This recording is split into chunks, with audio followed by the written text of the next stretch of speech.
Hello, everybody, and welcome to the Flickering Torch. And today is our first stream of Blades in the Dark Red Herrings that I'm actually not GMing this time.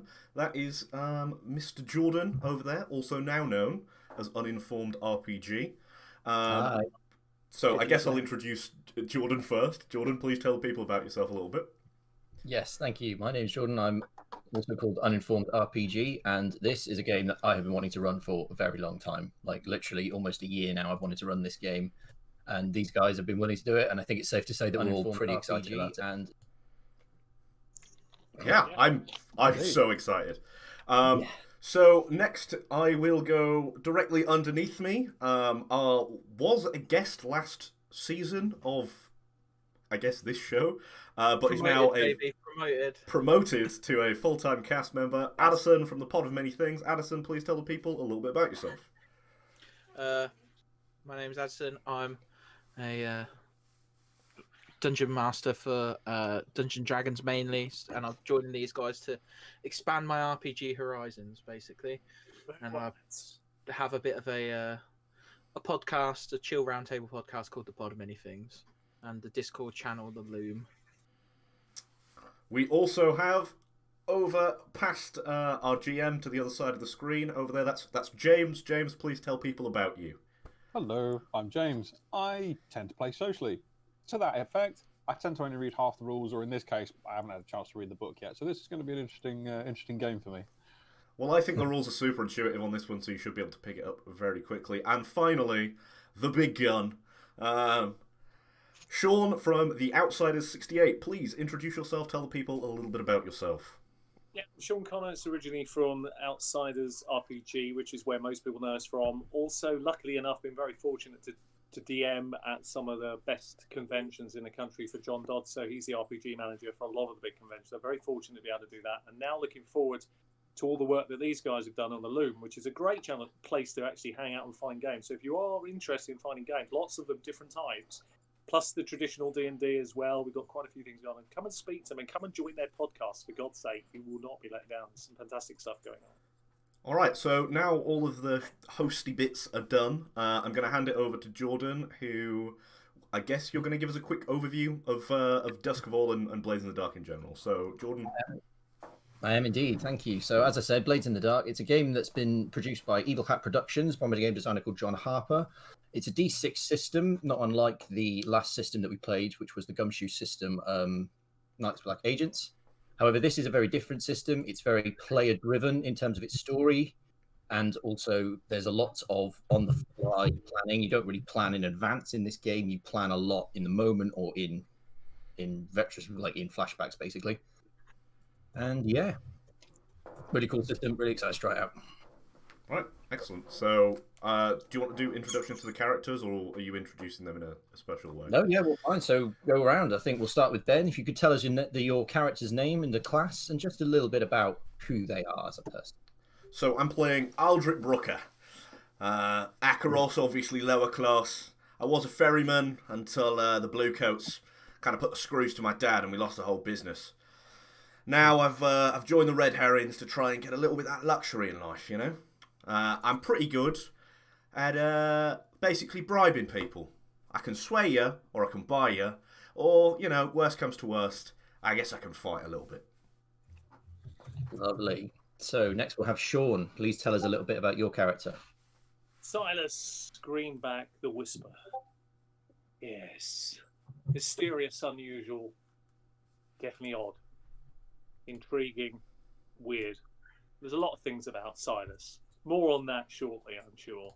Anyway, is it raining? We'll find out. I guess we'll find out, yes. Next, we'll do Addison. Introduce us to your character, please. Hello, friend. I'm Orland Welker, former Scotland soldier turned prize fighter. After my side lost the war, I was displaced into Doskvol. Not my finest hour, I must admit. But these guys found me when I stunk of piss. And now they have given me job. And I am happy with this. You smell the beautiful odor. He does still kind of smell a little bit like piss. It's the jacket. I'm trying to launder it. You barbarians would not understand. Excellent. Thank you very much, Alison. And finally, James, please tell us a bit about your character. Are they any different from the character you played in our last campaign? A little bit, yes. So I'm playing Giscard Reventloff as an academic from a local university who left under extraneous circumstances when a building disappeared in a large explosion. Hopefully the Mark II automatic peanut sheller will be more of a success. Excellent. Well, that's all the characters then, I guess. One thing I should mention about Blades in the Dark, I said earlier that you don't really plan ahead in this game. So with that being said, we're going to jump straight into the action. So we'll have our opening scene, which will be on a train. This train we're in the sort of buffet car of this train. There's quite ornate, open sort of, the sort of double tables with the two couches on each side set up, quite a large, intricate design, open plan, quite a luxurious carriage on this train. Outside, obviously, you can see the countryside as it passes, quite a tranquil image.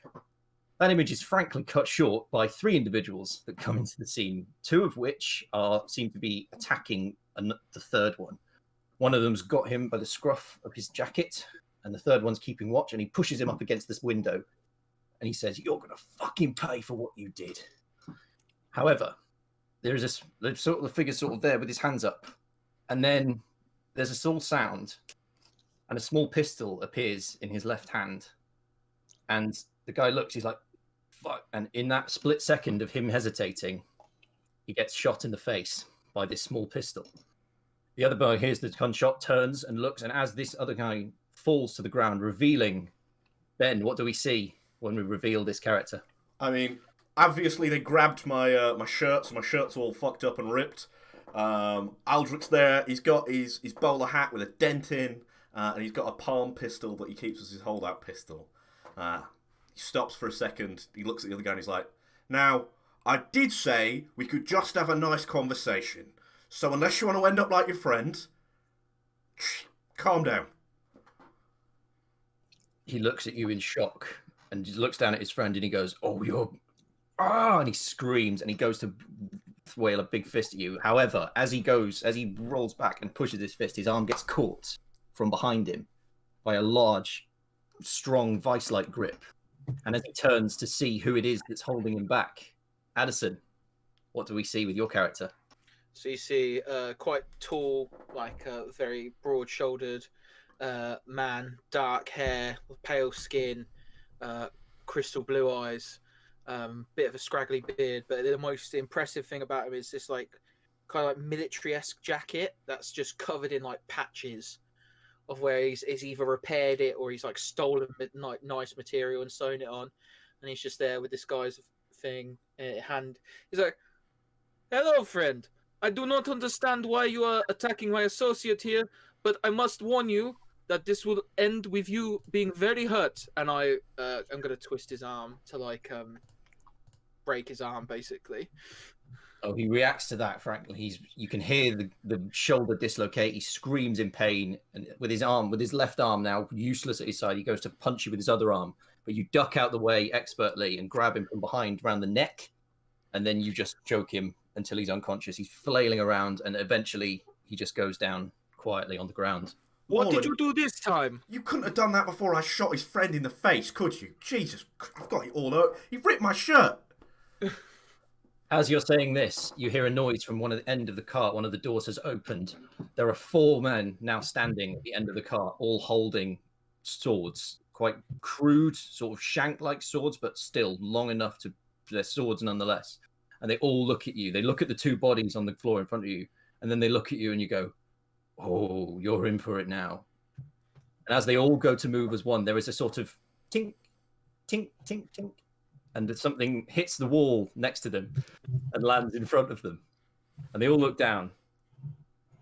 "Is that a And as they say that, boom, there is a deafening explosion. The windows are shattered. Your ears start ringing. And your vision goes a bit blurry from the dust that is thrown up by all of this. And as it settles and your vision starts to go back, you look at where the 4 individuals used to be, and they're not there. There is one figure that is standing there, though. James, what do we see? You see Giscard stepping through the smoke. Penny waistcoat, collared shirt, heavy jacket, heavy boots, and a pair of our head-mounted artificer lenses. You need some assistance, chaps. It seems you've got yourself into another spot of bother. I take It was not offence to me the this other. time. It was not me this time. I do not understand why he is mad at me. From behind the two of you standing in the centre of the carriage, from the other end, you hear the cocking of flintlock mechanism, and you all turn and you see there is a gentleman standing there with a blunderbuss pointed at all of you, and he's like, "Oh, I'd love to see you get out of this one." And then all of you sort of standing there, sort of still for a second, you feel the temperature drop around you. It gets so much cold. You start to see your breath in front of you, and the windows start to frost slightly, the ones that are still intact. And this man sort of stands there. He can feel it too. It's sort of like the gun goes very cold in his grip, and then he looks behind you, Griscard, and his face just goes white with horror, and he's looking. And he drops the blunderbuss and he turns to run, and all of you sort of see this sort of weird misty apparition following him. And then to see where it's come from, you all turn around and you see a figure standing there in a very ornate mask decorated with runic symbols and writing, holding a small empty vial. And as he lifts the mask, Sean, what do we see? So you see Baron Silas Greenback saying, "I love the smell of death in the morning as I step through what's left of the carriage. Marvellous. Good work, gentlemen. Let's get up some belongings. Hopefully people are... There's a lot. Is there any other people frightened at this point that we can... No, the only other person that appears after this is one of the waiters for this catering car. He comes through the door that this man's just run out of, obviously confused as to why there's a terrified man running away. He looks at the four of you and the scene that has unfolded, and he goes, "I was never here." And he turns around and leave a bottle of that. Thanks. Oh, he didn't have anything. He was coming in to see if anyone needed anything. He turns around and Smart move, my friend. Keep going. And then we get the title cards for Blades in the Dark, Red Herrings as our opening scene. And that's where we will pick up with you guys. I will never get used to that spectral thing you can do. It's something entirely on a new level. I'm still confused. Change the environment to suit our purposes. Anyway, you all did a fine job. Why don't we... maybe we don't want to stay on this train for too long. I mean, we may have attracted a little bit of attention, let's be honest. There's a fairly big hole in it. Is there a emergency thing, like an emergency stop button somewhere? Gents, we want to make sure we're in Doskvol, right? Before we get off. Oh, absolutely, if we can. The most beneficial, I think. Yeah, we don't want to be outside. Let's put it that way. How far away is first class?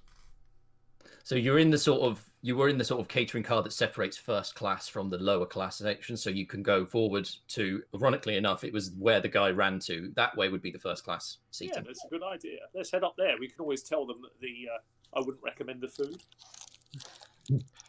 Yeah. Bit overdone. Yeah. First class, gentlemen. Yeah, good You all idea. head up First to the class first would do class. nicely. You're heading up to the first class area. As you get there, you see a man just sort of with his on the floor with his knees tucked up to his chest, just rocking. You're not really. You think you might recognise him, but you can't really see his face that well. As I walk past, I pat him on the head and continue going. He flinches as you do it and just goes. He doesn't say anything. He just goes back to shivering. Very sensible. Do we not want him? Do we not? He has knowledge, no? How would you say? In your tongue, he can catch the bigger fish. Oh, he is completely catatonic at this point. He had that This much is smart this because, is just bait, I'm afraid. yeah. This is of no use to us now. Is our patron on the train with us? No. Okay. We left him, didn't we? Yes. So your patron, for context for the viewers, the party in this case have a patron who is the sort of financier of their operation, who is the reason why they're on the train at the moment. That person, you went and visited them, and they agreed to be your financial backing and assistance. However, they're going to do so from a distance.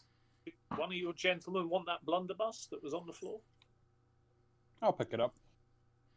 Oh Cool. God, we're giving him a fucking cunt. Wow. No use to myself.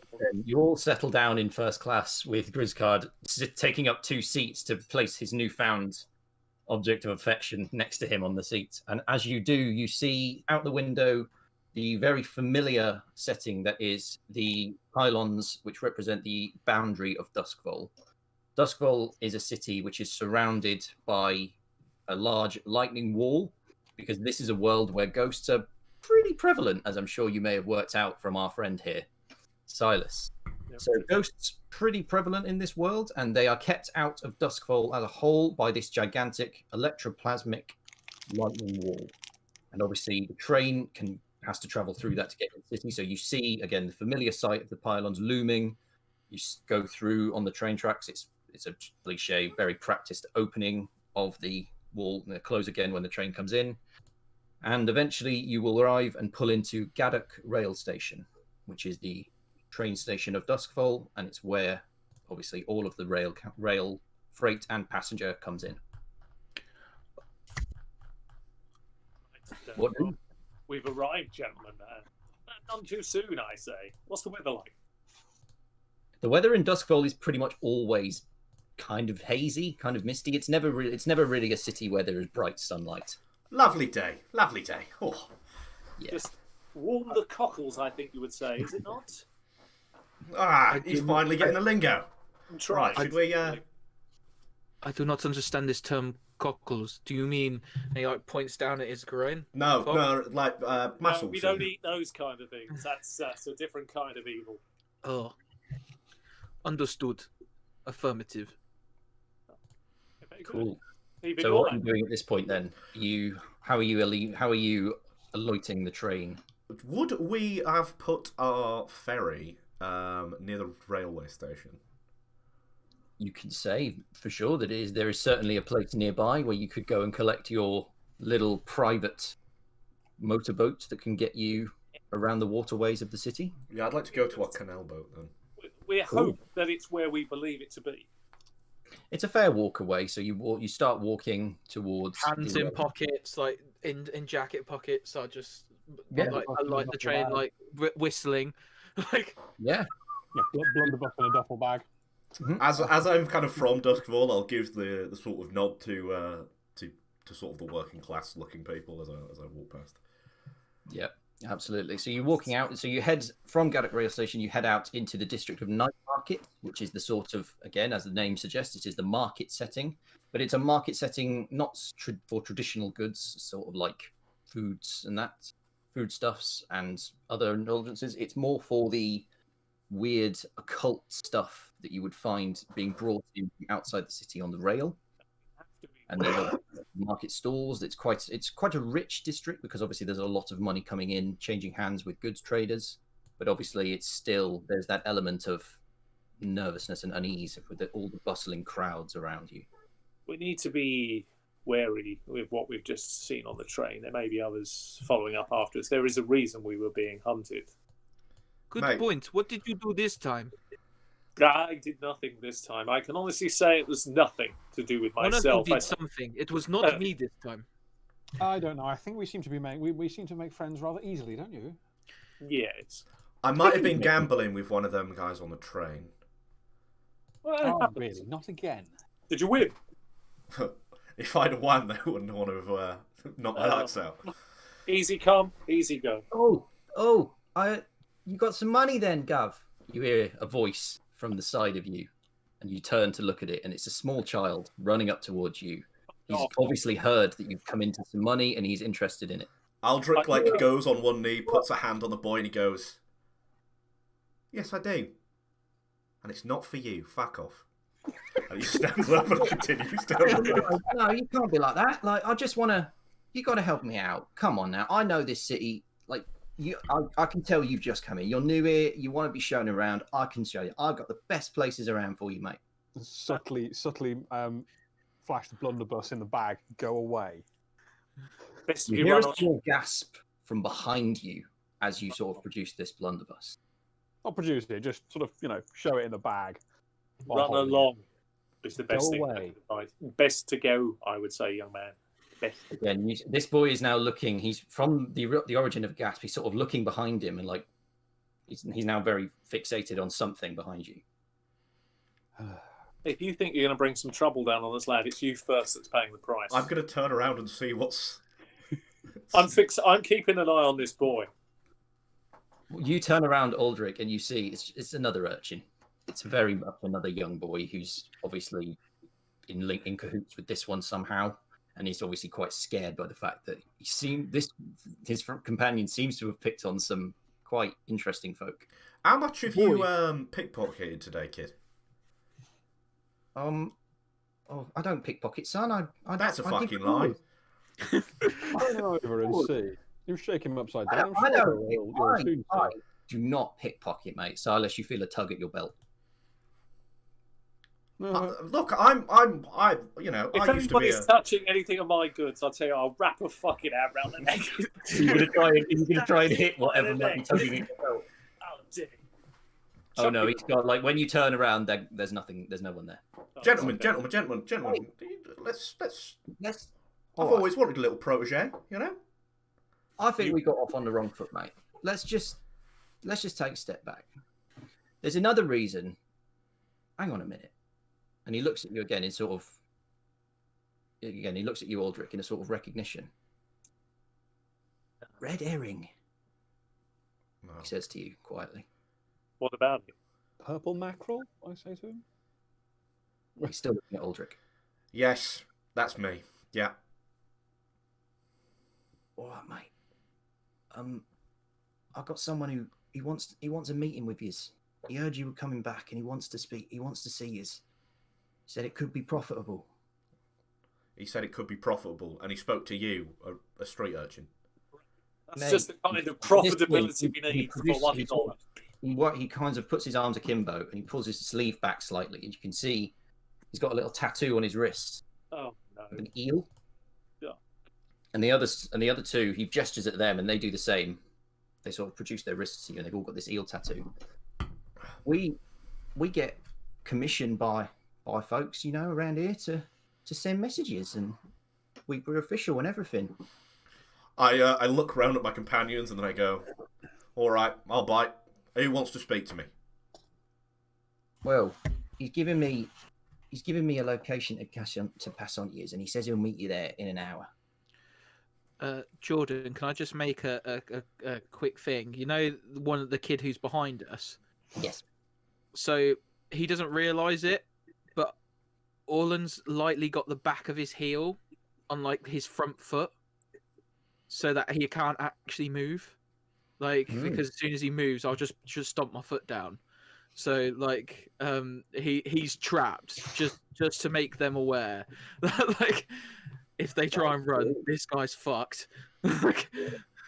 I look down at the kid. Do we start off with any cash or anything?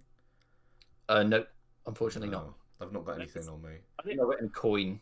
Mechanically, you probably have small change, but yeah, that's all I need. Okay, yeah, you've got some small change if you want it. Yeah, I press like a really small coin in the little boy's hand, and I say, "Bring me a beer to that place in about hour and 15." And then I get up and go towards the ferry because I'm going to go bring the ferry round so we can get to the place. Cool. I go back to the other boy and I'm like, I mean, you do you want to know where it is? He says after you. Yeah, that's probably a good idea. All right. And he gives you the location. He gives you a small scrap of paper, which has written on it, Devil's Tooth Tavern. Well, that's bloody ominous. All right, thanks, kids. Also, as well, friend, can you do me a favor and tell your other friend to return my friend's purse? Thank you. Or I break this boy's foot. Yeah. He Not the that guy it's much in it, I'll looks at tell you you. and he looks at his friend accusingly. And his friend sort of puts his head down and he hands you back your. It was a spirit bottle that he took from you, Silas, that you now have back. I lift my foot off his and I'm like, good doing That's business. what we're good at, mate. If I see Eels another, are pretty common foodstuffs around here, and crowds just swallow us up. I bet they Get do. on really well in this city, you know, mate. Yeah, you see, there's trouble with eels. I don't eat them. I use them as ingredients. And the next Well. time I see your ugly mug, son, you're going to be used as one. So you better never be seen by me again. I don't care where this fucking meeting place is. I'm not interested. Okay? So you go back and tell your bloody boss, I don't care what the others are doing. Piss off. We're You're not not my interested. boss, mate. We run ourselves. We'll go back Like I say, running. we then. get commissioned. Get running, lad. All right, Tachi. And he's off. Tachi. You have a location for a meeting. Do we really want this meeting once these little bastards? Thanks very much, by the way, of retrieving the spirit bottle, I say. Well done. When they go away, I go, lovely bunch of boys. They must be your lads, surely, those little mugs. Well, I think it's fairly par for the course of this. Do we city. really need this, given what's just happened to us? Could this not be just a setup again? it could be a setup, but it also could mean, you know, a little bit of scratch. Every time you say want that, scratch, I something want bad money. We are rather light on funds. Just a tad, yeah. Okay, I'll bite then. I'll go with it this time. But if these bastards have crossed me, it's your fault. Well, yeah, you Friend, said that the we last should- time. Yeah, okay, fair enough.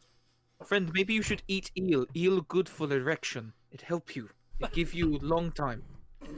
I really hope you don't mean what you just said. Anyway, boat. Excellent. So you head Take around on board. to That's a great pick up- piece of advice. Maybe I'll have to hunt one of those boys down if that's what I want. God. Oh, That's God. going to be some That's what interesting he roles said. going forward. But let's carry on. Out there. I'm walking to the boat. You're walking to the boat, right? Aldrich is walking to Let's the boat. get Is going anybody before following it him? escalates, yeah. Everybody's following Aldrich to the boat, right? So you go to the boat, Aldrich. You undo the large knot that you've got. You're obviously you're experienced on the docks. You know how to properly secure boats to jetties. So you go through the process of about 10 minutes of undoing all of your very intricate. Do you have a name for your little runabout, by the way? This is the stolen one. Stolen. So yeah, we've called it the stolen one for now. But I affectionately call her Vanessa. Cool. So the stolen one for now. Well, while he's untethering everything, we just go and check everything is where we left it on the boat. Yep. Everything that you would have left is in its place. Have a quick drink from the supply. Yeah, go on then. So, having said that, you also know that the Devil's Tooth Tavern is in Night Market where you currently are. So basically, all you do is you sail that boat to the next jetty, and you're like, "We're here." Yeah, 10 I minutes. start pulling it out and then I just pull 10 it minutes. literally. Where is it, you say? We could have You can walked stand on- round to it. You can stand on the bow and like pursue the next dock and just pull yourself across. I could have You walked do round that. by the time you got rid of all these ramps. I thought we were going miles. Well, we got to keep the engine. We've been gone for like a couple days, you know. You got to keep the engine running. Let boatman have his boat fun. We go, Yeah. we do what we do. See, this is why I like the Scotland. I look forward to this long journey. Oh, we're there. Cool. So you rock up at the next jetty. You spend another 15 minutes resecuring the boat just as securely as it was secured before. You're a good girl, I say as I walk away. Tap the boat. Good girl. Cool. And then you head up to the front door of the Devil's Tooth Inn. It's got the cliche sort of wooden sign hanging with the two chains. That definitely seems to be the best kept feature of this here tavern, because the rest of it does not look.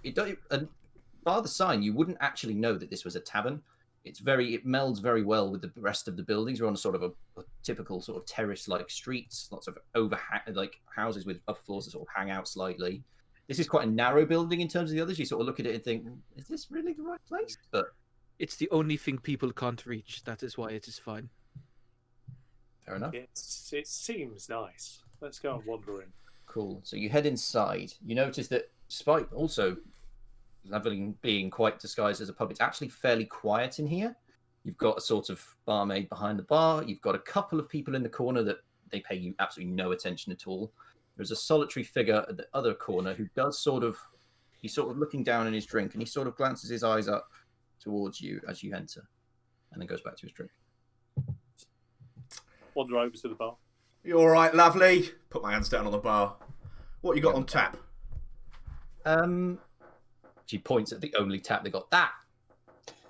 You are Water. very eloquent, my dear. Anyone ever told you that? She smiles at you, and she's missing about 6 teeth. Mother. Aldrich looks at her for a second and then goes, "Very eloquent." Oh, she's very flattered. She goes and she looks at. She's pointing at all of you in turn. It's pretty much all we got. That'll do, love. That's fine. Cool. She pours you 4 tankards of this drink. You don't really know. Is it brown? It's brown. It's sort of like it's about the same color as the wooden tankard that she pours it into. I do not know how you drink this shit. Like, what is this? Like, Right, I don't. you get it and you just kind of. It smells a bit like your clothes. I say to him, You "Get it down here." He doesn't good mean alcohol pour it looks down like yourself water. either. Like, good alcohol looks like water, not like Tastes more shit. like the canal water, if I'm honest. But damn fine beverage. Our specialty, I think you'll find. Look, Orlan, I've told you once, I've told you a million times. Sorry. Orlan, I've told you once, I've told you a million times. Alcohol is not for looking at, it's for drinking, mate. Doesn't matter what the colour is or the taste. If I have to chew this again, it's That going. was one time. I swear to God. I take a sip and like, you see me.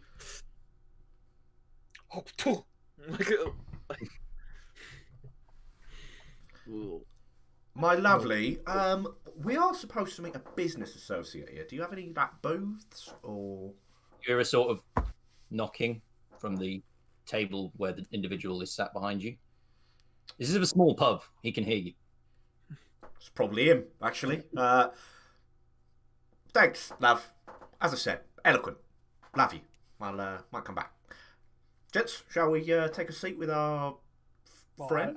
I'll say as we go over, I'll whisper to you. Did you get a name of this contact? No. You got a location. Well, you know, maybe I did, maybe I didn't. You know, who knows? It's like the bloody wind. We're always getting into trouble. Look at it. Come on then. Let's go and see what's happening this time. It's because you let this one run his mouth. I'll whisper helpful as we sit down. As I go past the bar, I tell the woman in a sort of a whisper, "My friend obviously liked you a great deal." She looks very. She's Girl very. on every jetty, my friend. On every jetty. Very close by, Jesse. And that's going to be a mistake in this city. They look close enough on the map that they can make eye contact. I'm sure the world's supposed to end if that happens, right? Gone. Waited 30 minutes. We could have walked across. Brilliant. You all right, mate? I say as I sit down. He looks up at you and he's like, "Well, you certainly know how to be punctual." And you certainly know how to send young lads. Marvellous. Well done, sir. He points an accusatory finger at you as you say that. He's like, "Those are the young lads. They know what they're doing." Yeah, Not stealing. Did you see them after they'd left? Did you see where they went off to after they left?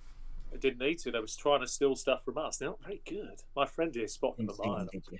I don't know. That's why I used them. Now, shall we? Gestures at the table. Well, if it's worth our time, go ahead. Let's hear this proposal. I'll sit down. I'll tuck the duffel bag by the chair next to me.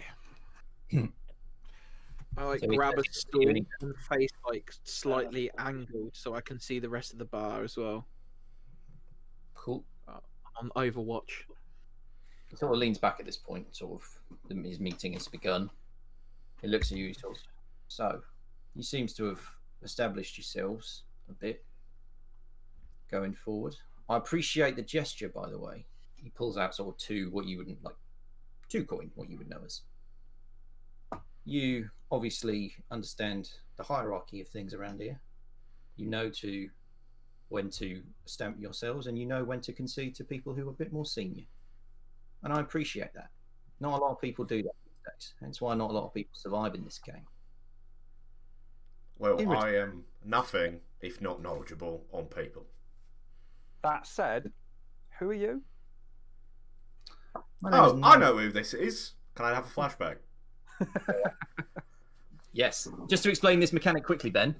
So flashbacks are a really cool thing that you can do in this game, which is anytime a PC can call a moment, they can jump back in time, however long it might be, to a time where they have something that will influence the scene that is currently unfolding. They can have set themselves up in the past in order to succeed at this. Ben, please describe your flashback. So, basically, Aldrich is like pretty young in this flashback. This is maybe like 5 years ago. And this is when he was just trying to start his own gang. This is way before he met the other player characters, and he was like basically trying to join in with other gangs. And it's like almost like a montage of him being like thrown out of other gangs because he keeps running his mouth. So he was always like a bottom rung, so he would have known people, but he basically like we get like a quick flash of like a bunch of different gang leaders and him like basically being thrown out of their gang, like literally by his shirt into the mud of Doskvol. Cool. So who is this? Because I was part of his gang at one point. So what I will say is obviously to try and set yourself up for this scene and to have this knowledge, to remember this knowledge in the moment. I want you to make the first roll of said campaign, Ben, and I'll explain to the viewers how rolling skills works. Presumably, again, normally you would tell me how to do it, and I would obviously tell you what skill it is. However, from what you've described, it sounds like you would probably use consort. Oh, yes, I would.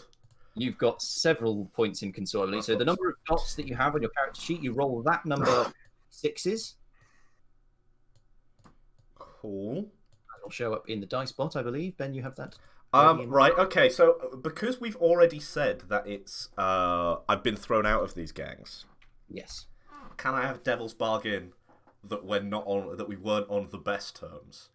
You can take 1 extra d6 for this roll, and that thing happens. Devil's Bargains are a very cool mechanic whereby you can take a bonus to your roll, and the thing that happens, like I can describe it as the GM, or the players can describe it, and the thing will happen regardless. So that's a 6 is the max on that roll. Yep. So you've got so that's a success. You've got no complications there. So how this system works, obviously, you roll a number of d6s, and you just take the highest number that was rolled overall. So Ben rolled a 6, so he has got a success with no complications. So he knows that this individual is named Narcus. He is quite a senior lieutenant in a gang called the Path of Echoes, who are a very occult gang. They sort of operate out of this district of Night Market. They have a lot of dealings in the trades of the occult and the arcane that come through this sector, and obviously they are influential. Which hence this is the gang. You didn't know it at the time, but this is the gang that you paid your entrance fee with, if you like. And also, what you will remember specifically because of your Devil's Bargain is, he threatens that if he ever saw you again, oh my gosh, you would regret it. And you know why? Because he slept with his. So that's our flashback scenes. We flash back to the present day where we're sat at the table, back in the same moment that we left just before the flashback was called. Narcos! I didn't know you were still in these parts. I don't like the sound He of leans this. forward at this point. He's been leaning back the whole time, and he looks at you. Did you not remember what I said? I mean, in fairness, you did say if you ever have the unlikely displeasure for me to make myself known in your presence again, you would knock my teeth out. However, I do want to point out at this very important juncture, and I kind of look to my companions of support, you did ask for me to come here, so really that's you making me known in your presence, not the other way around. So the deals are the bargain. Like entrapment, that does. To be honest, he's got you over a legal barrel, if you think about it. I can always put him in barrel if that is what we need. You make an interesting point, my friend. You need us. We're willing to help. Let's hear what you have to say.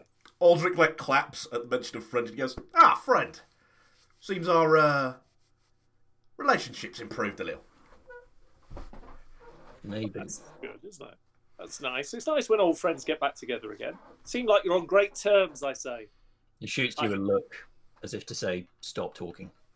See? Happy. It's great.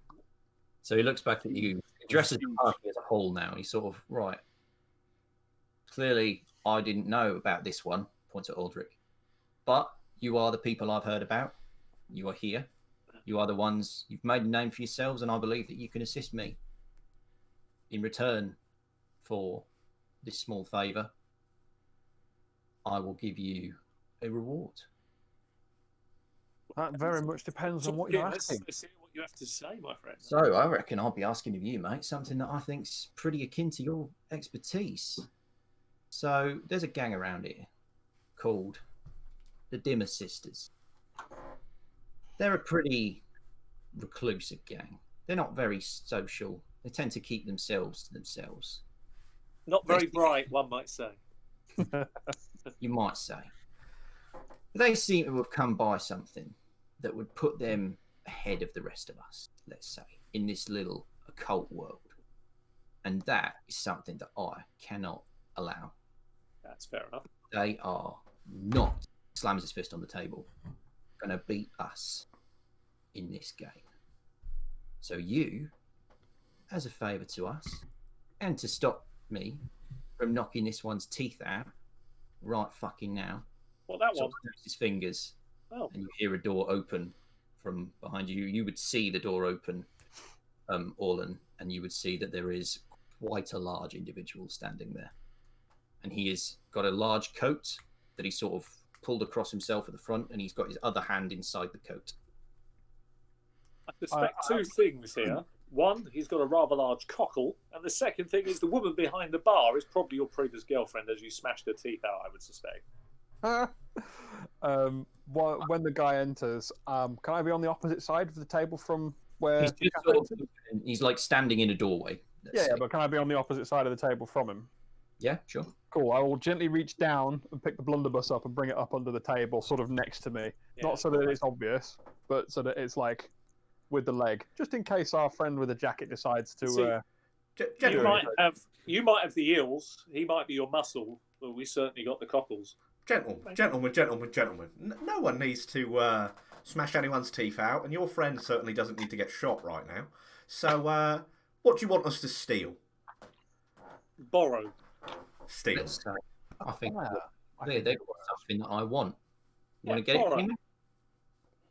I need to Sounds know what like it is, mate, because if it's, They've managed to Spooky. get themselves quite a rare spirit charm. Sounds He describes interesting. Sounds very interesting. Now, this is an item that I reckon could put us head and shoulders ahead of this game.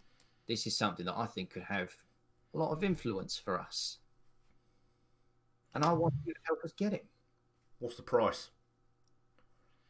As I said, you bring me this item. Anything extra you can keep. Pick up whatever you want. But that I want. And in return for it, you'll be rewarded handsomely. And your old grudge goes away, yeah? He sort of looks thoughtful for a minute. While he looks thoughtful, I goes, I honestly don't give a shit as long as you're going to pay me, mate. I shall pipe up here and say, where does this item reside? Well, now, this is where I need a gang like you and a bit of expertise. I know what the item is, and I know who's got it. I know they operate at a night market. Apart You from don't that, know, do you? no, mate. If you let me fucking finish, I don't know.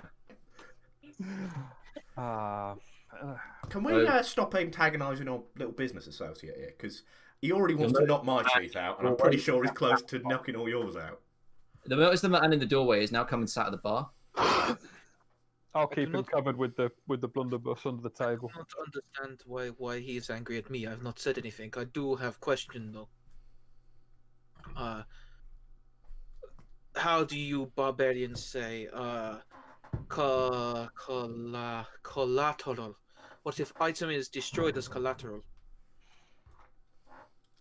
You bring me that, or there'll be repercussions.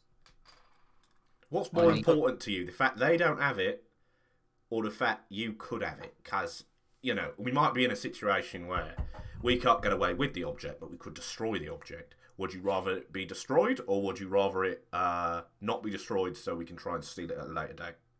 My friend more fluent in barbarian. This is what I mean. Why not? Do I need to speak slower for you? Yes, Yes. please. I would appreciate that. I have to translate in head. Yes, it sounds more mysterious when you do. Draw you a fucking picture. Well, a map would actually be really helpful. That would be so good. I would Find it. love that. I don't know where it's located. I know it's in Night Market somewhere. That's a start, and that's I think how much you'll need. All right. You know what? Well, I'll find it. I'll find it, and we'll get it to you, and then you can pay me a lot of money. That's a lot of money. Sounds Yes, about us. Yes. Remember the That gang. sounds like. The Be gang. I think we've got an accord, gents. Pleasure doing business with you. He just stands up and leaves. Be seeing yous, he says on the way out. Yes, All right. indeed. Excellent. He Excellent. gestures with his head to his companion. He leaves too. You do have some very interesting associates. And I see that they have got the same negotiating skills as we've always had with you as well. You ever heard you ever heard the phrase "you got to spend money to make money"? No. You got to spend friends to make friends. I have heard the phrase "spend money to make money," but I've also very averse to throwing good money after bad and throwing it down a drain. Yeah. Keep your enemies close, eh? Good for you. Good for you. I'll be seeing you, my eloquent darling. I tip my hat to the barmaid, Yes. and then I I stroll think out. you might be seeing her a lot sooner than you think, my friend. She likes you, I think. Cool. So mechanically, what we can do now is we'll do a phase that we call gathering information, because this is how, like, basically you can use the skills that your characters have in order to acquire information regarding. You've been given obviously a task, and now you've not been given the where or whatever like that. So you've got to basically now go out and try and find that for yourselves. But Attune with the spirits to find the information. you're going to attune to the ghost field. Compel the spirit. Do we all get to do a separate thing to gather the information? Yep. So you tell me what to do. You tell me what you're going to do, and then I'll obviously tell you So the other thing, as I said before, this is a very player-driven game. So instead of sort of your bog standard like difficulty checks of just a number, we sort of have what we call position and effect. So when a player describes to the GM what action they will or how they want to undertake what they're doing, I will basically say to them, you will be rolling a particular skill and with a position and an effect. So that position could be basically how much they're going to attain by using that particular skill, and also the effect is how beneficial it's going to be after that. So how successful is the action going to be? So, for example, we'll go around the room. I'll let everybody sort of it. So we'll start with Silas. I believe you said you wished to. Can I just I interject think real I quick? would Would you mind moving over the suggest item? that we return back to the boat for a short period of time to discuss what options we have. And I will take a short walk from the boat with a mist rolling in, and I shall try to attune with the ether to see if anything compels me as to the direction that we should go in. Cool. So that's what are you trying to get from attuning? Are you trying to get sort of? I'm going to try. I think one of my specialisms is compel, so I want to kind of compel one of these spirits for information as to narrow down our search as to where we find this spirit item. It makes sense I do this, given it's a spirit item, they may be able to help us. May even tell us something about it as well. So you're Cool. tuning with spirits. So We didn't get a name, did we? you'll be using your attune skill for that. Compel probably wouldn't come into this. Compel is more for if you wish to take a single spirit and make them do something for you. Yeah. This is more sort of a generic Okay. information gathering role, so we'll just call it basically attune. How many points do you have? I have 2 points in You a have 2 tune. points in attune, I so would you're rolling appreciate- 2d6. If somebody could kindly roll that, would I be will roll that for you, Thank you. Sean. Thank you. Double ones, buddy. Is that I very should have bad? said this before. So what we have here is Very bad. position effect. We'll do the controlled position. We'll say this is controlled. We're not in any immediate danger as a party. We're just sort of scouting at the minute, and it's quite a safe district that we are in. Yeah. So we'll set the position as controlled and the effect just as standard. Now, if you roll 2 1s, that means that you have been very unsuccessful in your That's attempt to gather. You haven't used the power in the city for a while. You've kind of forgotten the feel for it. You've basically found you can definitely I know- code it to night market. I know exactly what's happened. if I'm honest. I will do this as a mini flashback, if that's okay. Flashback, absolutely. I walk along a few minutes away from the boat, and naturally I try to attune and realise that I keep drinking from the bottle, and I've been drinking quite a lot actually since we've arrived back in. And I misplace my footing momentarily and go in over the side, I think, and then have to clamber back onto the dock and then make my way unwearily back with no information whatsoever. So you attempted to attune whilst just having fun. So we'll call that. We'll take 1 stress for that. That's fair. You were under some stress when you tried to attune. Yeah. So that's unfortunately you have not been able to gather anything useful. You know that the location is Night Market, as he said, because you are getting a sort of generic spirit feel from everywhere. Really, you can't be specific as to where exactly. I come back in and make I don't say anything. I just that is just a rest. You've been doing weird bollocks again. I went for a walk. You can see Why? he's covered in water.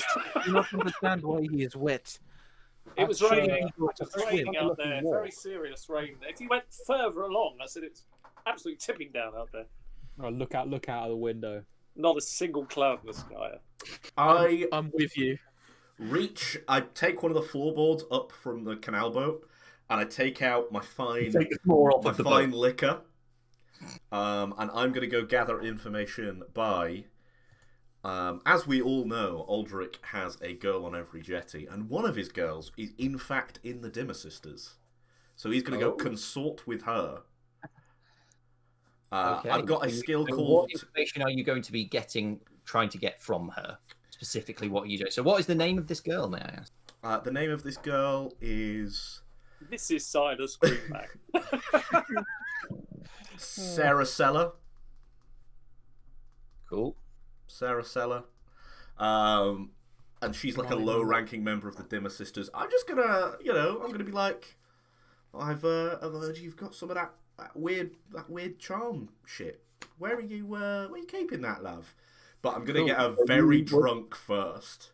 So where do you meet your contact then? I assume you have a sort of regular meeting or a sort of appointment that you'd like to keep with each other? Yeah, I go into this pub that I'm known to frequent in this area. Oh. Didn't need that to happen. My apologies. I go into this pub that I'm known to frequent when I'm in the night market, and I make some inquiries about her. And because she's a gang member, it obviously gets back to her within a few hours that some weird man is making inquiries about her. And I've got her favourite spirits sat on the table, and I guess they've got broadsheets because it's like a Victorian style, right? Yeah, they've got broadsheet papers. Yeah, I'm sat looking at the betting info on the broadsheets. Cool. So so is this like a normal sort of practice for you guys meeting? Yeah. I bring her a bottle of the fine stuff. We drink the whole bottle. We talk and Not boots. She sort of walks. So as we see this sort of unfold, not from Aldrich's eyes, but as he's sort of sat there at the bar folding the paper, this girl walks in, sort of looks. She sees him and she just straightens herself up and just flicks her hair back and just sort of slow, preps, deep breath, and then she walks up towards you. What is it that you want to ask her specifically about? I want to know where this charm is being held. Cool. So you want to know the location. So I will let you roll in consort, right? I've got weaving the web, which gives me a extra dice to consort, and also. Sorry. It gives you an extra dice for when gathering information. When gathering information, which we're doing, and then this will give me an extra dice in the engagement roll, right? It will indeed, which we will discuss later. Right, excellent. Cool. So here's a double bargain for you, Ben. Yeah. If you want to accept, of course, you don't have to. You've already got a fair bit going on, I guess, but you will absolutely fall in love with this girl. Nah, it's not that kind of relationship. Cool. All right then. 5 is the highest roll. Yeah, cool. So 5, it's a success with a minor complication, we'll say. So there's something. So you've got the information you need. So what she tells you is that she hasn't got an actual specific address for you. She's gone as far as a street name. the street is Song Street, and it's a back alley off of the main sort of trafficky ways of Night Market. And so the minor complication you can hear though is that she sort of, again, when she's in your presence, she's obviously quite taken with you. She's giddy, and she's sort of quite giggly, and she says the name of the town quite loudly, and you notice that from a few people sort of turn and look in your direction as she sort of finishes telling you. Oh, so that's where your new flat is. That's where your new flat is. Yeah, yeah, lovely. And then Aldrich like stands up, and half the liquor's gone, but he like drags it off the table. He's like, I've got a. And I keep looking at the people who obviously spotted us. I'm like, I've got a run. Actually, I've got a thing. Lovely seeing you again, Miss Seller. Lovely, always. And then he just bolts, like he just runs out the door. She looks on dreamily after you as you leave. And you leave her sort of there at the bar. Have you left her with a drink at all, or? She's got like half a glass of that liquor, but I've taken the bottle. Okay, right. So she's had that glass. She sort of looks at it longingly as almost as if she was saying in her mind that, oh, this is all I have of him at the moment. This is all I have left of him for now. And then, you've now gathered your information, so you know the street name of the. However, what you don't know is the actual address. It's sort of a typical sort of Victorian era type street, sort of terrace housing. There's a lot of addresses on this street. It's not a very long street, but there are lots of small houses, sort of trying to know that one a unique one. I'm going to play with it. Everybody, let's roll 4d6 for everyone as a sort of generic history test, if you will, for the city. 4d6s, right? Yeah. Well, I'll get one person to roll it. This is. Okay, I'll sit and roll. Let's see what this is, because this is a cool little thing that I think. It's a 4. Yeah. Are we each rolling this, yeah? Yeah. No. We'll just 1d6 for every party member, so 4 in total. Oh, there we go. So you're all sat there. So if you obviously, as you're watching this, you've come back from your. If you want, I'll take the 1 because that would make sense. So this is how we'll play this. So you all come back you've come back from your meeting, you've met with everybody, and they're all now, Song Street is the location, and you're all sitting there with your thinking caps on, trying to know, okay, how can we get the specific number? Orlan gives up after 10 minutes and just sort of goes off for a walk.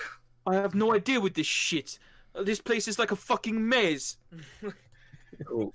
I think you'll find it amazing. I call out you as you leave. So what you will know about the history of Doskvol and who the people that you could potentially go to try and find what you need are, there is a gang in Crow's Foot called the Lamp Blacks. Now these people they used to be the individuals who would go around lighting the gas-lit streetlights in the city. You obviously know Victorian era, they had to manually light gas streetlights. However, what you'll also know about Doskvol is everything's now powered by ectoplasm. So everything is think of it more as like electricity, but demon blood, is how I'll describe it. So Lamp Blacks, they went out of business. They're not needed anymore to light the lamps. So instead, they have formed a gang, and from them. You also know with your role that where you'd have to go to understand who it was who used to do this particular district. Who was it who used to light the lamps in Night Market? They could potentially have some information about the more details of the street, and also they would be out at hours where maybe others aren't. So if you want to find out, you think possibly they are the next port of call. Which one of you wants to go? I'm happy to do it if no one feels the need. I've probably dealt with these people before, I think. I'm not there, so I can't. When you're outside at this point. Yeah. Leave it to me. You're punching a tree, trying to. Why brain no work? Blacks and myself have an uneasy accord. So is Silas going to go and shoot off and find some Lamp Blacks? Yeah. I'm assuming because they've kind of formed their own gang, they probably have a place which they frequent. Would that be fair to say? Yeah. So there'll be a tavern. There's a tavern at the edge of Night Market.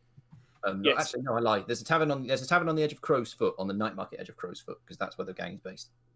It's called the Black Tree. So you go there and you can. Let's see. I'll let you begin. Who's in charge of them at the moment? So the Lamp Blacks, currently the name that you have for the person who would have been in charge of the sector is an individual called Christoph. Okay. We go in, they do know me. I've made some boasts before that, I want to switch the ectoplasm off. Nothing further from my mind, by the way. I love the ectoplasm. But for them, it's important that you embrace that we will shut this down. These lights will eventually come back on. Free the revolution. You're a Lamp Black revolutionist. Oh, absolutely, yeah. I'm writing that down. I'm totally behind them 100%. I totally believe that the ectoplasm to be switched off. There's nothing further from my mind. I've got to tell you this. But for them, they need to hear this occasionally. Cool. So you go to the Black Tree, you go in there, and obviously, you walk in. There are lots of members here. You can see they have a quite distinctive feature. They're sort of like dark-coloured cloaks with patched black post on them. Lamp Blacks. I ask politely, any chance that anybody know if Christoph is available, please? He knows it well. Silas, we've spoke before. One of them stands up from the back of the bar and he points at you and he goes, "Hey, good to see you. I come over. I have to buy him a drink. It's the done thing. I'm in their area, and it would be stupid to not be fit in. Up the revolution, I say. Bring the light back to You hear a general cheer from the bar. We'll bring that light back to those streets. It won't be long. Keep fighting, my brothers. Keep fighting. Oh, this is all the while I've got these spirit bottles bubbling away. We'll bring that light back. Don't you worry. So, how is it that what is it that you want to ask Christoph in order to get the specific? I'm going to have to make a devil's bargain with him. Go on, please do pitch. Anyone else want to pitch in with a devil's bargain as well? He thinks that he's convinced them that that he's a revolutionary, but they all know that he loves ectoplasm because he's a whisperer and he's weird. That is your devil's bargain. So basically, you tell me what you'll be asking him first.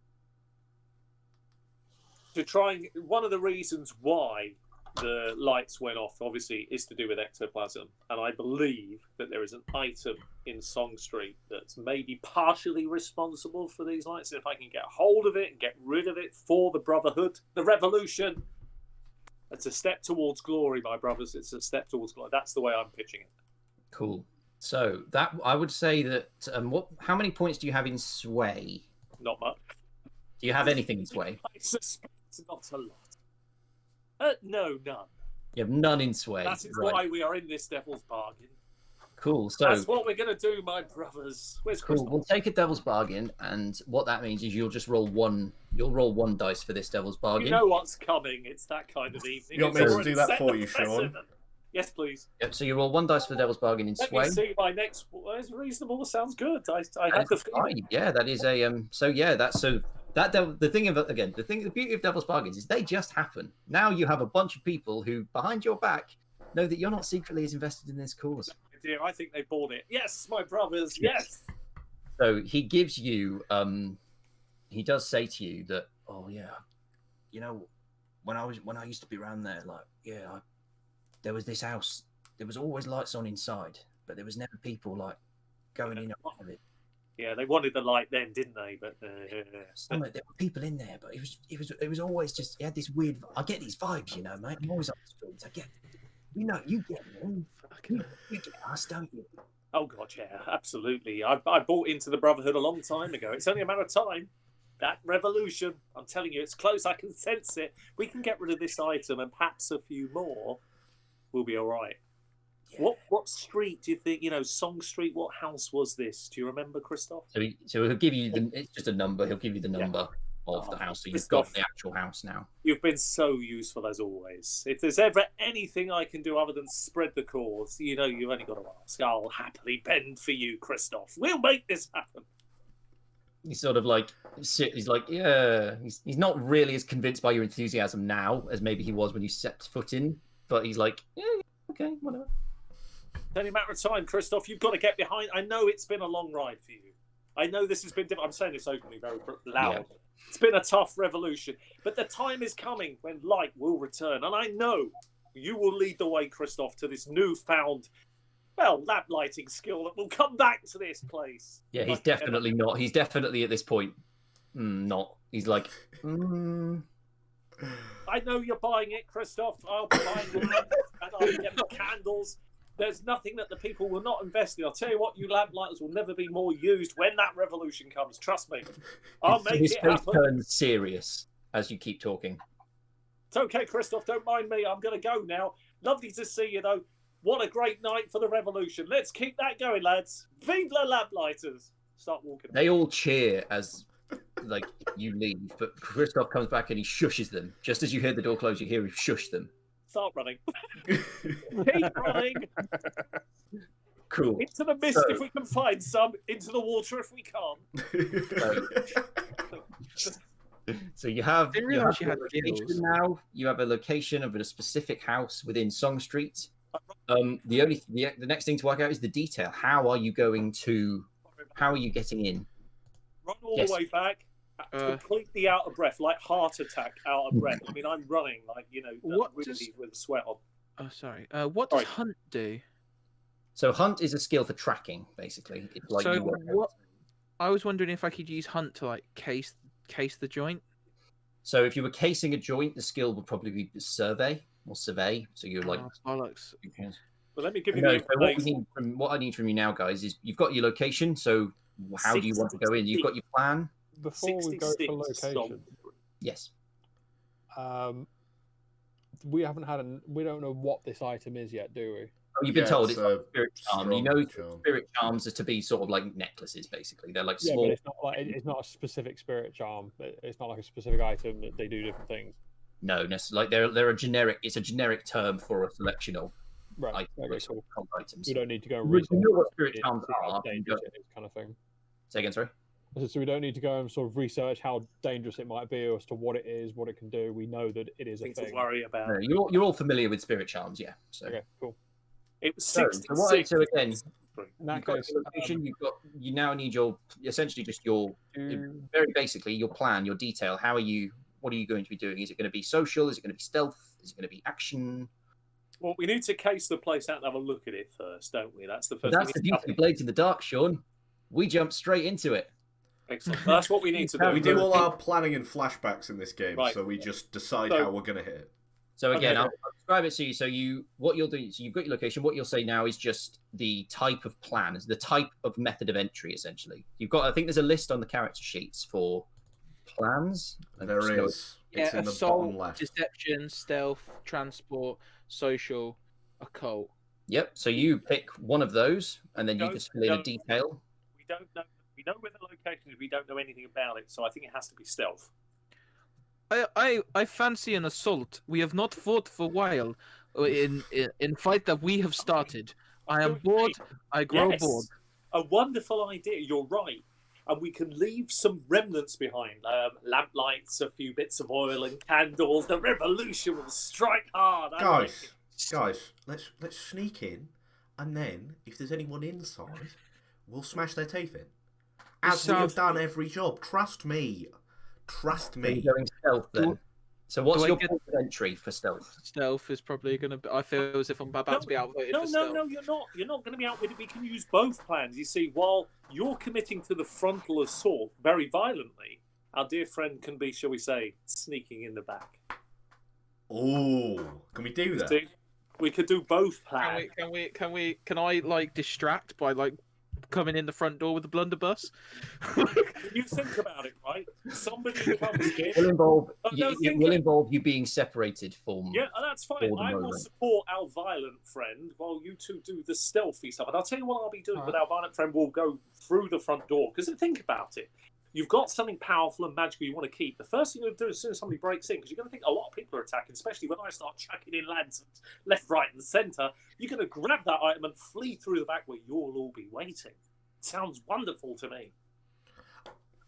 I think we should go stealth, and I think if we go through the front, we're going to cause so much heat for ourselves. Whereas we can drop down the chimney like motherfucking Santa Claus. We can across, and then if we see anyone there, we've got Orlan. Sorry, if we see anyone there, we got Orlan to produce some easy and casual violence. That's fair as well. But can we leave some black lanterns behind? Why do you want to anger the Lampblacks this much? We're angering them. We're honouring So- them by doing this. You see, we're Yeah. honouring them. It feels very much like we're trying to stitch them up. Rather No, we're Vive la Revolution. We are helping them. Sorry. I say, Once we've decided on the plan, essentially, what we do is we do what we call the engagement roll. Any things you want to do like that, you can do. You do sort of retrospectively. Yeah. Okay. It's sort of like I say, it's quite a unique system. It's a bit different to how normal RPGs are played, but I really like it. So you do your very basic, and you stop at a point, and then you say, right, we're jumping into it now, but basically skipping over this part, and then you do that part in reverse. So if you pick your plan, your point of entry, I'm assuming is the chimney, from what I've understood. You can all take the chimney. I'm going to take a roof skylight. Cool. So we'll go in through the roof. Let's just say I'll that. meet you in the room. I'll next be to the bringing fire. along a couple of blacked out lanterns with oil in, ready to be lit and used as props for the assault that may come. Oh, that's another thing I'll come on to in a second, Sean. But Okay. we'll go for. I've got some questions to ask you all now for the engagement roll. So you take 1d6 for sheer luck. Then the first question I have for you is this operation particularly bold or daring? Yeah, because we're coming in through the roof. I think Right. that's bold. Okay, can I give us our exit strategy very quick to tell you why it's bold and daring? Go on. What are you We're going to intending blow do? off the entire back wall of the building so we can jump out to a carriage that we're going to set up. Again, you can set that up as a flashback retrospectively, but yeah, fair But enough. that's why it's daring. I was I saying, also that would think probably be me for the good old professor here to set up I also various think bits of it's explosion. daring. So, Cool. So we'll go for it. You get an extra d6 for it being a bold and daring plan. Does the plan expose a vulnerability of the target or hit them at their weakest? I will personally say not, because you are hitting them raided their HQ. their base. So what you will do now is you will Daring. you don't get an extra d6. Is the target strongest against this approach, or do they have any particular defenses? I would say what we've just discussed, they've probably not got a defense for. It's a reserve. I don't think they have a defense necessarily for an imminent explosion. So we'll leave that. We'll not give you a negative dice. Can any of your friends or contacts provide aid or insight in the moment now? Anyone? Does it have to be one of my sly friends, or can it be Anyone can have anything. Oh. Or we can just skip over it. It's fine. Sarah Seller? She probably helped us out a little. Well, you get an extra d6 for this anyway. Oh, okay. You've already- Can I use my fighting ring buddies as like a thing? If it gets too hairy, I can signal them and they All the place with lamp lighters. You won't be able to set that up now. You'll probably be able to do that for any future heists, but for this one, you basically have to recruit them in downtime. So Oh yeah, okay. possibly in the future, I've got fuck all then. So probably not then. probably No. not then. Yeah. So any rivals or enemies interfering in the operation? Again, probably not, because Not you're yet. quite first. So again, nothing. And then so with that all being said, now we make the engagement roll. And what that means is we take from this deciding of the location and of how they're going to do the entry. We then roll a number of d6. In this case, it'll be 3d6, and then we see what kind of position the party are in when we dive into the action. Do you want to make that roll then for us, please, Jordan? Oh, man, I think I'll make that. I'll make my first roll of the session. This should be interesting. The roof, you say? Oh, okay, yeah. So you've got a 6, a 5, and a 1. So basically, what that means is you're in a controlled position. So we start this heist. You've managed to sneak up to the roof without anybody noticing you, and you've actually, because you are in control position, you've actually already managed to get inside unnoticed. Nobody has detected you. You're already through the first barrier, which would be the actual skylight itself. You are inside this house, and you've not yet been detected. So now we go from here. So I'm guessing we've all got normal load, right? One more thing yet, loadout. You tell me what your loadout is. I'm just going to go for normal. Normal? Heavy. Heavy. I'm gonna go normal. Normal? Yeah, normal for me as well. Normal. So heavy for Grizz card and normal for everybody else. So that is basically what that means is normal would be 5, heavy 5+. Basically, that's the number of items on your list, you are allowed to produce in this house. Again, this is a brilliant system. You produce items. You can have anything on you that you want, but once you've produced an item, you tick it off on the list, and once you hit your limit, you can't produce any more items. But as of right now, you can have anything on your inventory list on you. You just haven't yet found a use for it. So I think one of those items would be probably given through a contact. Would be a skeleton key. I'll give that to my. I was going to say I probably get away with fine tinkering or fine wrecking tools for getting through locks. Oh, I see. I've got those you bring those out as and when. Yeah. Okay. You can literally do video game mechanics, like pull it out from your back when you've not got back. And Can suddenly I've got a gun. Suddenly When we I've get got in, a pistol. Basically, Suddenly I've got a lockpick. Addison, Karen. can I flashback before as we get in? So I want to flash back to like a couple of hours ago when I like stalked one of the sisters who was out on the street, and I want to basically like skirmish with them to like capture them and like basically use savage to when I unleash physical violence. It's especially frightening, so I'm basically gonna rough them up a bit, and then I'm gonna get everything they fucking know about this location. So you're looking. So this is an action to set you up to help you based on what you are now. It won't have changed. You've already got past the threshold. No, but this is to help us once we're inside, so know like how many people are gonna be there and shit like that. Layout and that kind of Okay, thing. so you want to skirmish with the Dimmer sisters are all quite young women, guys.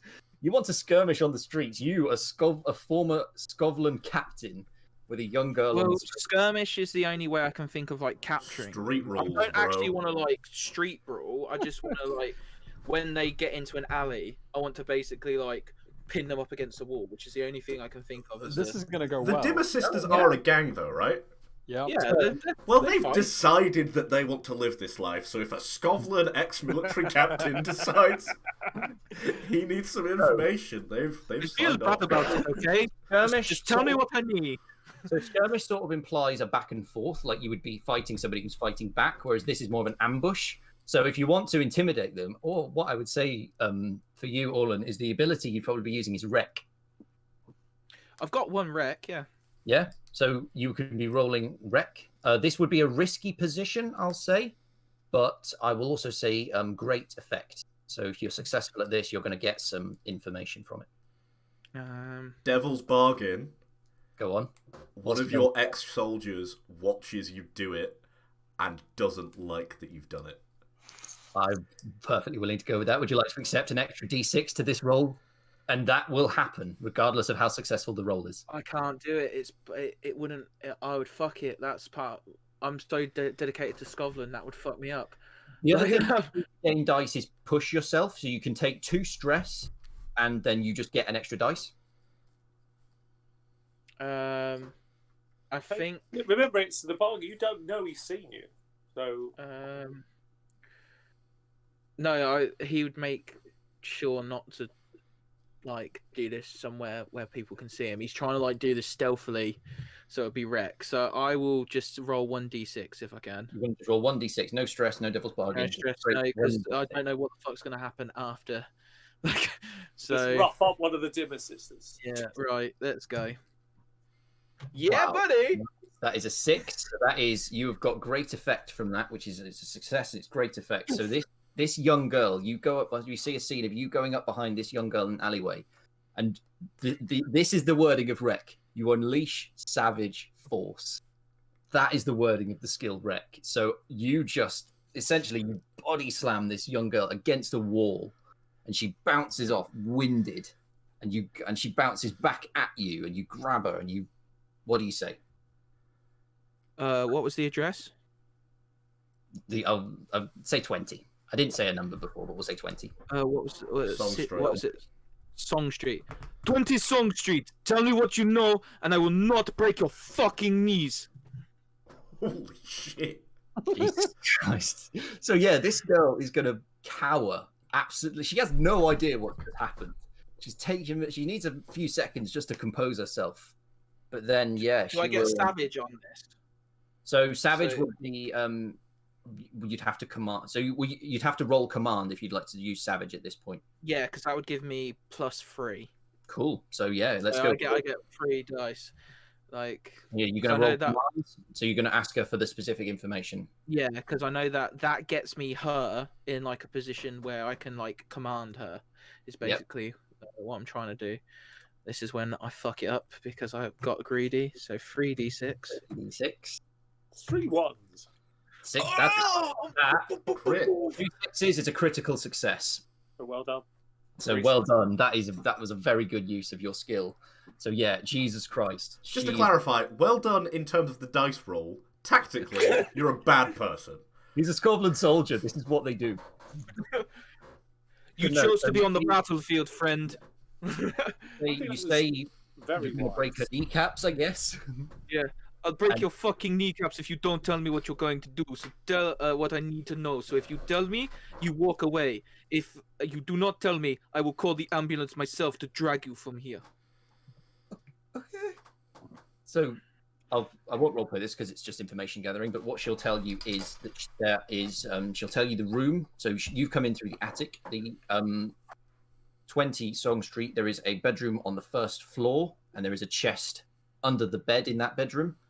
And she believes, at least that's where basically she's been in that house before, and she has been told to avoid the bedroom. And she has also seen a very senior member of the Dimmer Sisters in that room, are basically over this chest.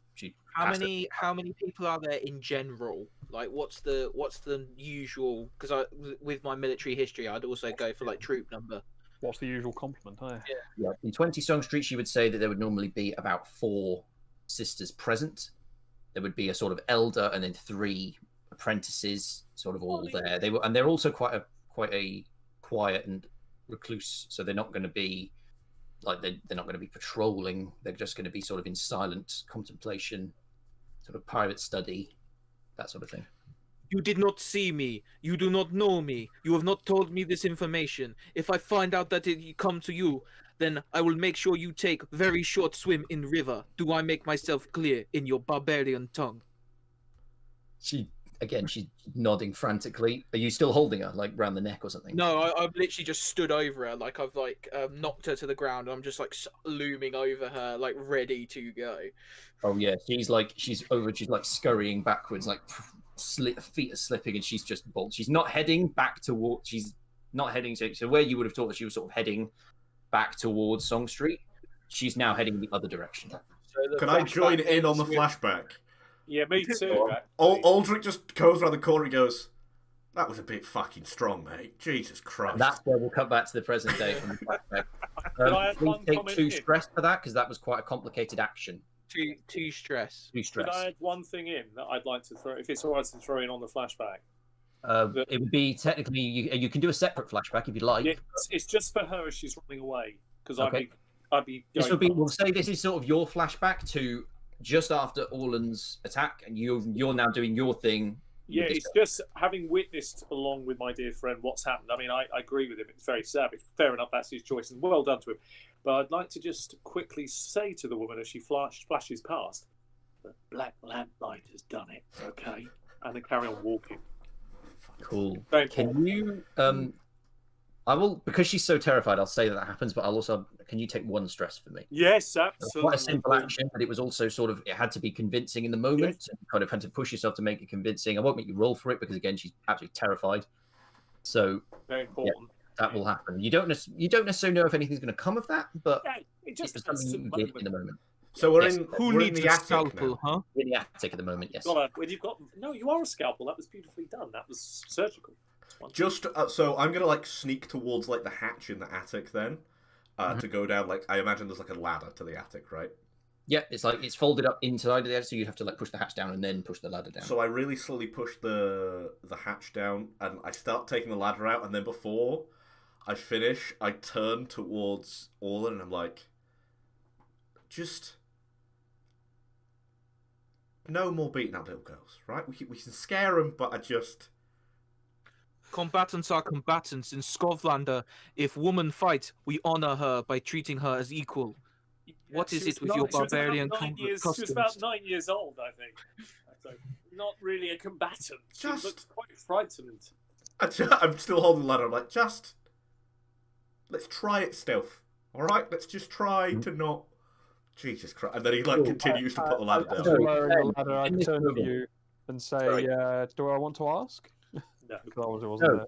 there. no. Here's something, Ben. Can you, if you're trying to very subtly manipulate this ladder so that it goes down quietly, that's a finesse. That's going to be you're using your skill to finesse this ladder, please. Oh my god. That's going to be a risky position, and it's going to be the standard effect. Okay, I've got one in finesse. Anyone the want to first- bargain me here or not? Now you're tripping. in Can of front oil? us. Devil's bargain is it's going to creak, regardless of how subtly you do it. Well, I Well, want to do it subtly, so I'm They're not only going to going go to for know that. that that's like they may react to it, they may not. Just a 3. Just a 3. That's the 3, right? So we've got a bit of a complication there. So what you've done, you've moved the ladder, you kind of, but it has sort of you dropped it slightly as you go to like you sort of fumble with the mechanism and you do catch it just before it clashes onto the floor, but it has made a bit of noise. Worry. It's a Is that going to be small- it? It's okay. How many floors were there to this place when we were outside it? 2. Ground and So floor? 2 plus attic. Ground 2 first. plus attic. Cool. The girl told me that there was the ground plus the attic. The 2 floors and then plus the attic. That didn't sound Sorry. like a lot of noise. Let's keep going. Where are we looking? First floor, you say? But first floor, the girl told me first floor bedroom. There might be someone inside. She seems, as you would say, smitten with object. Cool. Without your expertise. So you've got the ladder down onto the first floor landing, and you're all trying to move down there. I guess quite sneakily. I guess. Yeah. I have got nothing in prowl, so Ooh, we're this is fucked. interesting. What I can say here is this is a group action. Yeah. So everybody roll your skill in prowl. If you've got nothing, you roll 1d6, and we'll roll that as a whole. I've got one. You've got 1 I've got I've nothing. got one got in nothing. prowl. Adding up prowls, are we? prowl. One in prowl. Actual one. Nothing over here. So essentially, what you can do here, when you're leading a group action, so let's say Silas is leading this, you've noticed that there was a bit of noise with putting the ladder down, and now you're trying to say, right, follow me, we'll sneakily head down, and you're leading this action. So basically, your skill, and everyone's rolling prowl, and it's counting. The numbers are counting for the entire group. Okay. So you're moving as one essentially. Right. Okay. So if you all got nothing in prowl and he's got 1, I've got Just nothing. the one I. cool. Great. So that's got 4. And I thought I was the unstealthy one. So 4 on a group action. Yeah, I think I would say Silas roll it, but I don't think you can do that quite easily. do you want me to do Benjamin. it? How many dice am I rolling? Four Or- dice. Benjamin. A 6 is the highest one. Yep, 6 is absolutely fine. So as a group, you will manage to sneak. You all get down under Silas's keen direction. You able to lead a path for you all effectively, and you all get down onto the first floor landing. At which point, you sort of hear a creak, creak. From the Coming up the staircase. stairs. Can I? You might have heard that noise you made earlier, and is maybe coming to check it out. Can I'm I? gonna hide. Ben, Karam, Can I very quickly flashback? go flashback. So in this flashback, so what do we know about the Dimmer sisters? They can have family, right? Yeah, so the Dimmer sisters are more like they're like a sisterhood almost, like a sort of you imagine a sort of American sort of university fraternity house. But they're also there's not a lot of public information known about them. Although what is known about them most above anything is obviously that they are very housebound. They're not very sociable. They very much keep themselves to themselves. But continue. What would you like to ask? So what Aldrich has been doing is he found out who was. So we know that there's one leader here, right? Yep, there's like an elder, if you will. He's been sending love notes, wonderfully written, love notes to this woman. And basically the last one he said, he asked her today at this time to go meet him at the other end of the night market. In order so that she's not here when he's here, and she's basically going to meet him at a pub But obviously he's here and not there. So you want to make it that the elder is not present. Essentially, Take yeah. the fucking thing. So you can. What I'll let you do. If you roll, have you got sway? I've got some sway, yeah. Some sway. Let's roll sway and see how successful your literative wooing of this woman was. Can I suggest a devil's bargain? Go on, suggest I've your been own devil's signing bargain. it with actually Aldrich Booker, so it's my actual name. I've not used You a. have put your you take an extra d6 and you've put your actual name on these letters. I love this so much. That's a 6, mate. That's a 6. Yeah. So yeah, you can. What you have done, you have She's gonna successfully. take this thing with You her. I have hope you been realise. receiving letters back and forth. We see in the flashback. We see Aldrich. He's obviously sent his final letter. He's received a reply from this woman, and she's absolutely going to be there. She is so looking forward to your meeting. And then we cut back into the moment, and you are able to convey to the rest of them that if anyone's here, it's not going to be the elder. I will take out item then. You Go on. What's the item you would like to produce, James? blowgun, darts, and syringe. I'm going to stand. Cool. Hopefully, the top of the stairs is kind of like an open top of stairs, so that you Yes. can see down, so that you can see the back of someone coming up, and when they get to the top, knock Yeah, them so out. tick that off on your sheet, and then it's a very audible. You can hear these footsteps approaching, so you can definitely lie in wait for something to appear. And then when it does, it's this young girl. She's sort of looking she's quite nervous. I think they're not really used to being without their leader. I think it's she's left like without knowing. Like Ben was obviously. Are we talking like sort of 10 young? Are we talking like 15 young? Are we talking like 20? Sort of late teens, 18 or 19. So she appears at the top of the stairs and sort of she looks at the. I'll say this first. She looks at the staircase and she sort of takes a deep breath in as if to call to the others. And at that point, I'm guessing you. Cool. So I'll ask you to roll hunt for that as a ballistic check. You are trying. Wait, I thought you said it was skirmish for ballistic checks. So No, skirmish will be if you're in a melee. If you're fighting with somebody and you want to bring a gun into it, you're already engaged with them. This would be essentially you're hunting an animal. Shit, and I've Animal misunderstood. I've misunderstood the use of some of these points.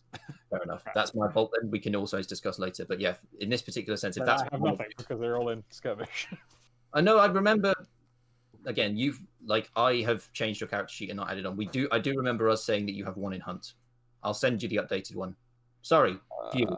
Glitch on our part, behind the scenes glitch. I remember telling you this in character creation, and you said I move 1 point into hunt. Yes, and I'm sure I've just downloaded the latest one and it doesn't have it in there. Just roll Again, the one in hunt and we'll deal with it after the stream. All right. My apologies, viewers. Slight behind the scenes glitch. Are you going to have a devil's bargain? This is because I don't read the book.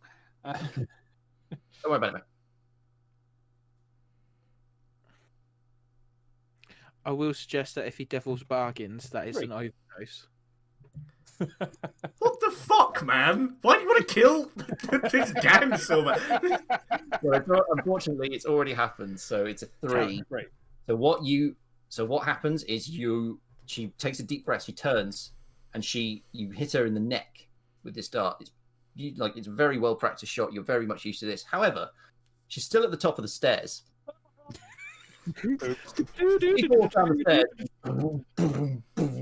rolling down the stairs, and there you hear two voices. You hear two shrieks from downstairs, and then you hear footsteps running towards the stairs. Gentlemen, and I gesture towards the door and open it.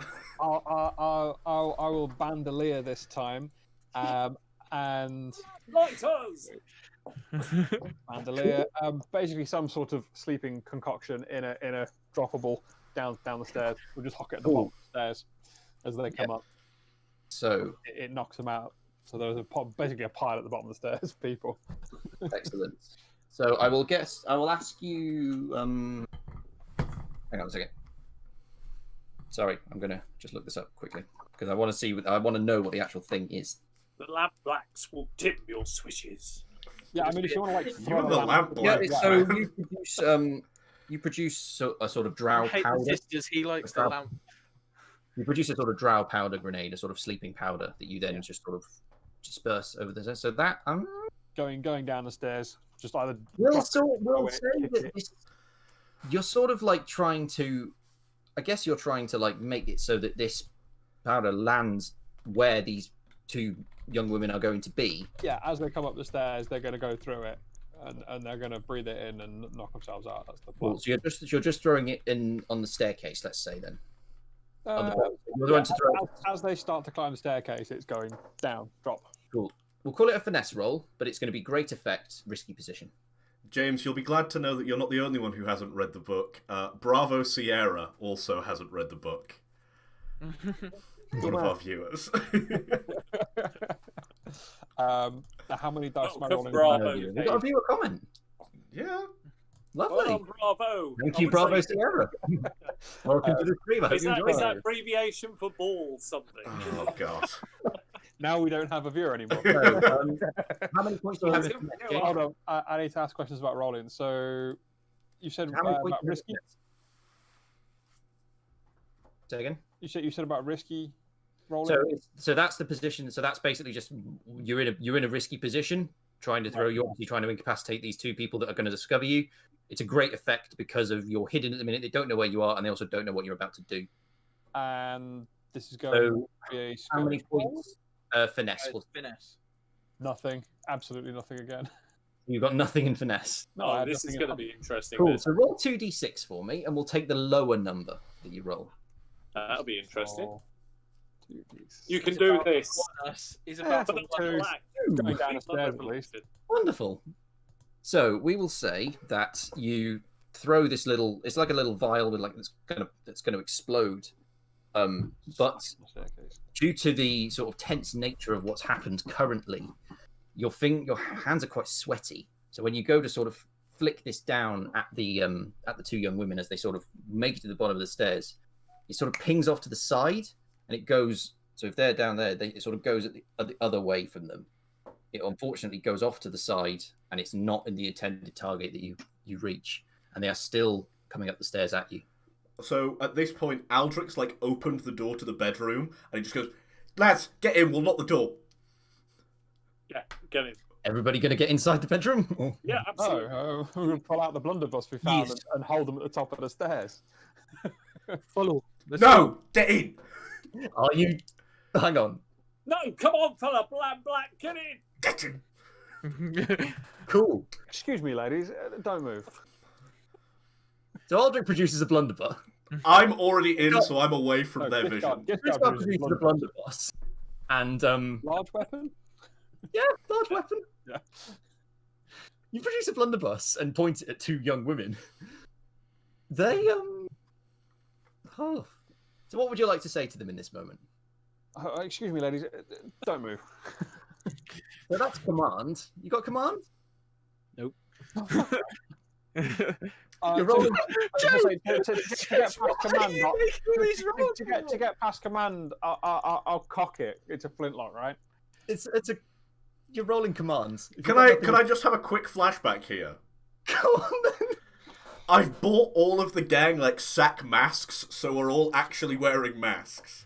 Just because otherwise they could see who we are, and I don't want to be associated with the maniac aimed the blunderbuss.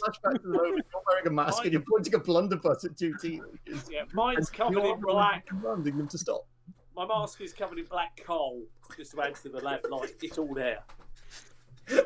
They all say lamplighter across them. Go on. You know it's us.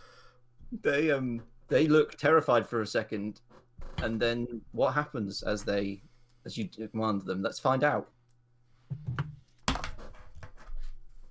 You got nothing in command, have you, James? No, I told you this. Devil's bargain. Go on. To Give him command one. them, he rips off his own mask so he can shout at them better, so they'll see what his face is. Would you like to accept that, Chris Card? You'll be rolling 1d6, not a disadvantage. Is it like a brightly lit room? Is it a dark room? We are at night. We are in night time, but there is light inside the house. It's the Dimmer sisters. I don't think it matters what light conditions they have. Just get on with it, You're man. pointing a Come on. blunderbuss at two young women. What are you Fight doing? for the revolution. Is that your devil's bargain? Do you want to accept it or not? Yeah. I would say I can I offer like a counter devil? Go. Like, no, I can't. No, it's one offered. That's it. Oh, fuck's sakes, Ben! Like, I just thought that would be the worst thing for him at the minute. So I was like, No, I'll take it as is, and that's 2 and the lowest. 2 and the lowest number.